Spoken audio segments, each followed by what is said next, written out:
Jadi variabel proses selanjutnya yang cukup penting untuk diketahui sebelum menghitung neraca massa adalah basis perhitungan.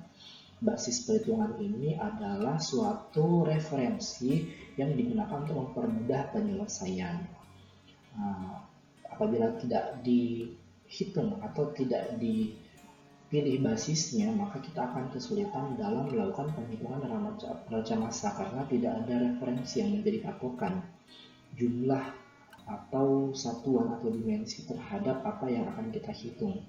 Nah, basis perhitungan ini berbeda-beda, opsional, tergantung dengan kondisi dari proses kita. Sehingga mau nggak mau, kembali lagi kita harus pahami prosesnya.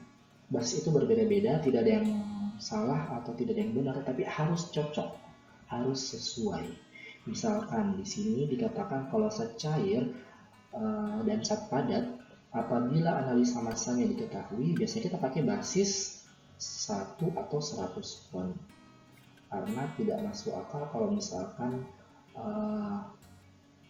gas, tetapi kita pilih basis 1000 kg, itu sangat tidak sesuai dengan kondisinya, sehingga kita harus menyesuaikan dengan kondisi yang ada. Contohnya ini misalkan ya, diketahui soal sebagai berikut. Campuran gas mempunyai komposisi massa O2, CO, CO2, N2. Masing-masing massanya adalah sebagai berikut, diketahui persen jumlahnya. Kalau di total ini itu semua adalah 100%. Nah, di sini ditanyakan berapakah komposisi molnya. Nah, bagaimana cara menjawab komposisi molnya kalau kita cuma punya data persentase, fraksi, dan juga MR atau BM dari masing-masing komponen ini. Bagaimana cara menjawab berapa banyak komposisi molnya kalau tidak ada massa yang diketahui? Sehingga di sini dalam hal ini untuk menyelesaikannya kita perlu memilih basis perhitungan massanya berapa. Dalam hal ini yang paling cocok untuk dipilih basisnya adalah 100 gram. Kenapa? Karena dia gas. Gas itu paling identik dengan satuan gram atau ton. Tidak cocok kalau kilogram atau ton atau kuintal. Jadi gram. Ya. Nah, di sini komponennya ini semua ya. Kemudian fraksi massanya berdasarkan persentasenya tadi. Jadi kalau di total fraksinya pasti sama dengan 1. Berarti massanya berapa? Karena kita punya basis 100 gram, berarti fraksi massa ini kita kalikan dengan 100 gram. Ya, sehingga diperolehlah 0,16 dikali 100 gram sama dengan 16, dan begitu seterusnya, karena sehingga ini adalah massa. Kalau di total dapatnya 100 gram sesuai dengan basisnya. Diketahui molekular weight-nya sekian, sehingga molnya adalah tinggal massanya ini dibagi dengan MR-nya dan diperolehlah molnya sekian. Nah, fraksi molnya adalah mol dari si komponen tersebut dibagi dengan mol total yang ini dan diperolehlah fraksinya, itulah jumlah bagiannya. Jadi seperti itu pentingnya mengapa kita perlu memilih basis perhitungan. Dan yang perlu diketahui di sini juga dalam memilih basis perhitungan, basisnya itu harus sesuai dengan kondisi. Apabila dia sudah diketahui, kita bisa langsung pakai basis itu, tapi kalau tidak diketahui kita harus menyesuaikan kondisinya. Jangan lupa satuannya juga harus cocok, seperti itu. Ya, baik, jadi satu hal yang harus kita pahami di sini juga, poin penting dalam menghitung neraca massa adalah diagram alir proses.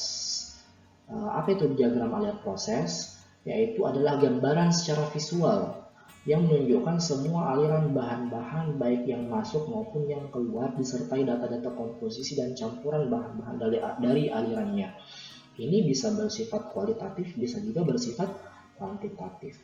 Di dalam diagram alir proses tersebut ada simbol-simbol, ada gambar, ada panah, ada data, aliran bahan, dan sebagainya. Ini yang harus kita pahami bersama. Tentunya diagram alir proses ini kita harus gambar untuk mempermudah kita dalam menghitung. Ya, jadi diagram alir proses itu ada 3, yaitu diagram blok ya atau blok diagram, flow diagram, dan PNID diagram. Kalau blok diagram itu lebih sederhana gambarnya ya.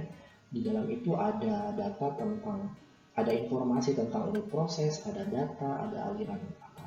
Jadi itu kayak misalkan ada blok-blok, kotak-kotak, kemudian ada panah, ada data-datanya di situ, berapa alirannya, berapa molnya, berapa massanya, apa komponennya. Itu semua hanyalah gambaran untuk mempermudah kita dalam memvisualisasikan atau membayangkan prosesnya seperti apa.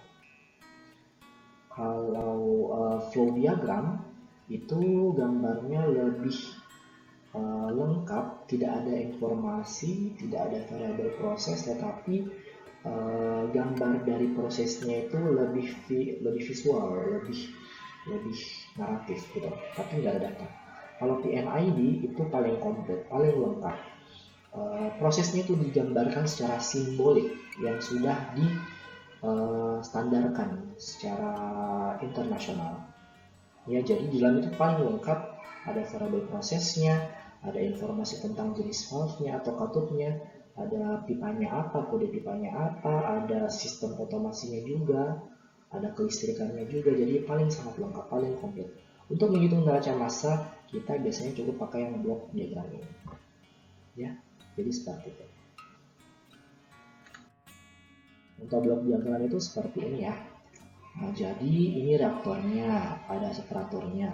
Ini alirannya, tanda panahnya. Nah, di situ ada komponen A yang masuk sebanyak 200 mol, yang keluar itu 150 mol, 50 mol. Nah, dari reaktor ini keluar ada A, ada B, padahal yang masuk cuma A.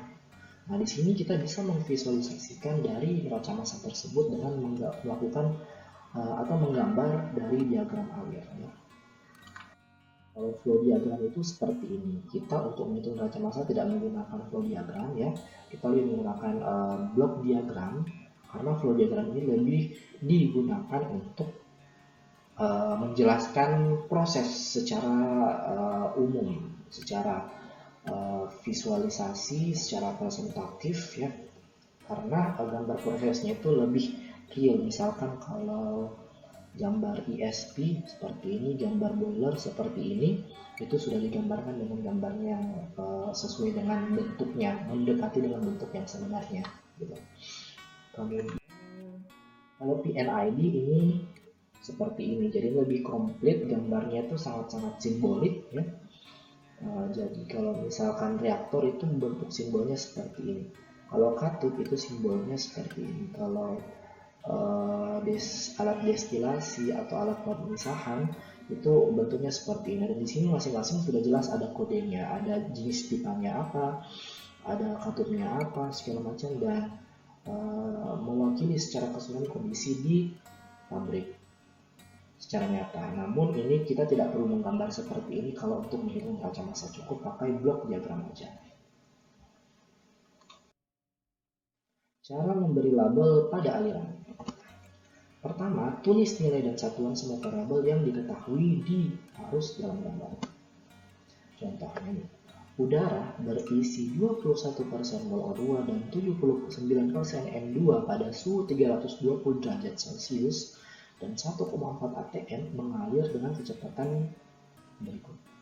Nah, kalau mau gambar diagram alirnya, kita harus tulis ini arusnya sebagai tanda panah dan catat apa saja. Jadi ada O2, ada N2. O2-nya 21%, N2-nya 79%, atau secara umum gambar itu seperti ini.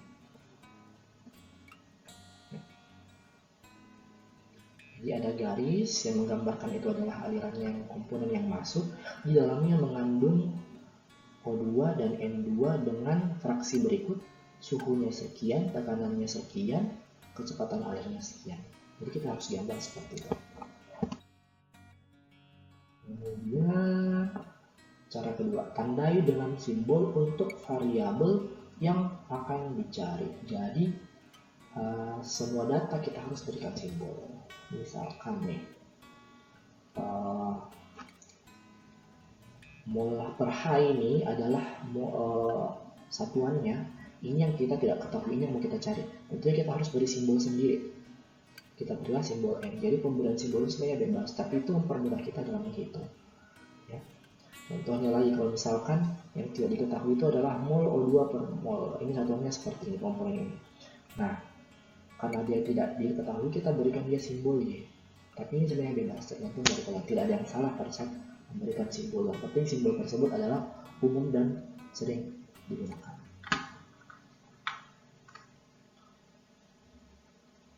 Kemudian contoh neraca massa proses di pabrik gula. Ya, jadi seperti ini diagram alur prosesnya. Ada panah, ya. Unit prosesnya kita berikan blok saja, tetapi itu sudah tertulis prosesnya apa. Kalau penggiling ya penggiling, kalau reaktor ya reaktor, kalau alat pengering ya alat pengering gitu. Kita berikan semua ini, ada alat penyaring, ada evaporator, ada pengkristal. Di sini lengkap data-datanya, inputnya itu tebu ini terdiri atas gula, terdiri atas air, terdiri atas pulp dengan fraksi masing-masing atau persentase masing-masing dari komponennya. Jadi kita tulis semua, dan jangan lupa juga diberi simbol, entah mau diketahui atau yang tidak diketahui, dan jelas panahnya menuju kemana. Ya, seperti itu contohnya.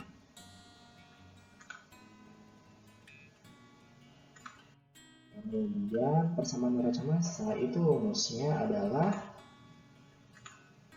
input dikurang output dikurang konsumsi ditambah yang terbentuk atau generation sama dengan akumulasi. Inilah rumus umum dari neraca massa. Input itu adalah semua komponen yang masuk ke dalam sistem, output itu adalah semua yang keluar dari sistem, consumption adalah misalkan dalam suatu reaksi terbentuk suatu senyawa baru. Ya. Nah, berapa banyak untuk membentuk itu, itulah adalah consumption. Kalau generation adalah suatu senyawa yang terbentuk karena di dalam reaksi itu. Kemudian akumulasi adalah zat-zat atau komponen yang terkumpul di dalam sistem dan tidak keluar. Ya, seperti itu.